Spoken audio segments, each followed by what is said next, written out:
The big man of the moment, the groom. Thank you. Thank you, Dad. Not what I expected, but thanks for telling everyone my CV. Very appreciated. So, this is my second wedding speech. The first one had 368,000 views on YouTube. 8.3 thousand likes, so I think most of you can agree that the first one was pretty good. So pressure is on, I think, for this one. Writing a wedding speech is almost always written before marriage. The talk of dating life, the promises of marriage life are discussed. The relationships between in-laws and the dreaded brother-in-laws are touched upon. But I've already done that, so I'm now 4 months into marriage, and yet I'm still loving every single moment. Dear, waking up next to you every morning is still one of my favourite pleasures in life. Watching you sleep peacefully with your nose occasionally twitching will stay crystal clear as a memory for my life. Once again, I'm able to celebrate my love for you with our friends and family. And some might say that 5 days of wedding celebrations, I'm looking over to that table right in the back, would be too much. But it's an opportunity for two cultures to unite in very different events, but probably more importantly, multiple outfits. And I think everyone here today and everyone that was in India would agree that each one has been extraordinary and unforgettable. And it's something that will probably live with me for the rest of my life. Dear, today, you look stunning in your white gown. It might be a bit excessive, because I've not enjoyed carrying half of it, but you do look elegant and graceful. And you will forever be my princess. The last 4 months for us have been very varied as a married couple. We flew back from India on the 29th of February, landed at 6 a.m., 1st of March, and it was raining in Manchester. I then dropped you off at work at A&E at 4 p.m. We had gone from being recognised by passers-by in the airport, having our picture taken by random strangers, and then you went to work.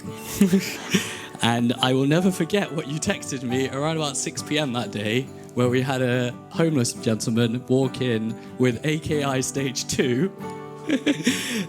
So it's been a fun start to our married life. However, the fact that you went straight to work and your commitment to that is something that I take a lot of pride in. And it's something that is going to definitely help us build our future together. And it's going to help provide for our family as both of our parents have done for us. Today, as you all will know, is Father's Day. And for us, Dia and I, we have two fathers that we can be grateful for. To my own dad, my life has been filled to a point where I have seen you work and provide for me and Trisha. The long days and night shifts you did, and yet still found time to sit down with me, have dinner, and also play cricket with me in the garden, will be memories I cherish forever. Further to that, the path I've chosen in medicine has only ever been because of you. I've only ever wanted to grow up to be like you, being able to tell people my dad is a doctor, and then to hear friends and family members want to speak to you.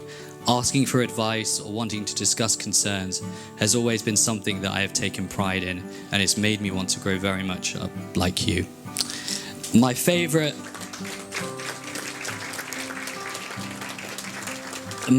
memory will be the day I drove back from Swansea to Kettering to tell you that I got into medical school, and the first thing you said to me was, "Welcome to the club." And it's a club that I've wanted to join for my whole life. To my new father-in-law, you and my dad are very similar. You're happy to shy away from the big picture, be in the background, quietly observing all that goes along, and just ultimately wishing the best for his children. I still feel that you're a little bit uncomfortable that I call you Dad. But I think it's something you're going to have to get used to. And now you've got 3 kids. And I mean, let's be honest, I'm your favourite. Our conversations are very much focused on medicine and my career following you in orthopedics. And having that advice and guidance is something that I'm very lucky to have at the moment. To my own mother, you have been my personal chef, my taxi driver, and my all-round carer. Even to this day, I frequently ask you for meals to be prepped and for that occasional cuddle. That cuddle you give to me and that bookie on my forehead will make all of my problems disappear, and I will always need that in my life. My mother-in-law is a one-of-a-kind of woman. I'll be honest, Mum, I'm still a little bit scared of you. But the love and the generosity that you have shown me is far more than I can comprehend. Both of my mothers are such strong, independent women. They make me want to be more like them. Kind-hearted, yet strong and fierce. And that's something I see in my wife every day, and I hope to see in my future children. To all 4 of you, thank you for organising everything from India to the UK. And it's been an amazing way for me and Dia to celebrate our loves, and it's great to get your blessings as well with this. Ba, Dada, it fills me with joy to see you sat here. It was a shame that you weren't able to come to the celebrations in India, and I know my mum and dad were quite upset, but the fact that you are here today to celebrate me and Dia and for us to take our blessings from you in our new married life is something that is very important, and it's something that we're going to cherish as well. Married life has been different. There is a different sense of responsibility and commitment towards each other. Our love for each other, dear, hasn't really changed, but there is something more deeper in our relationship that is signified by the ring we wear on our fingers. Dear, I have loved the last 3-4 months, and being married to you brings forth new challenges, but also new experiences. And the year of 2024 will always remain as the moment of pure commitment to each other. Thank you.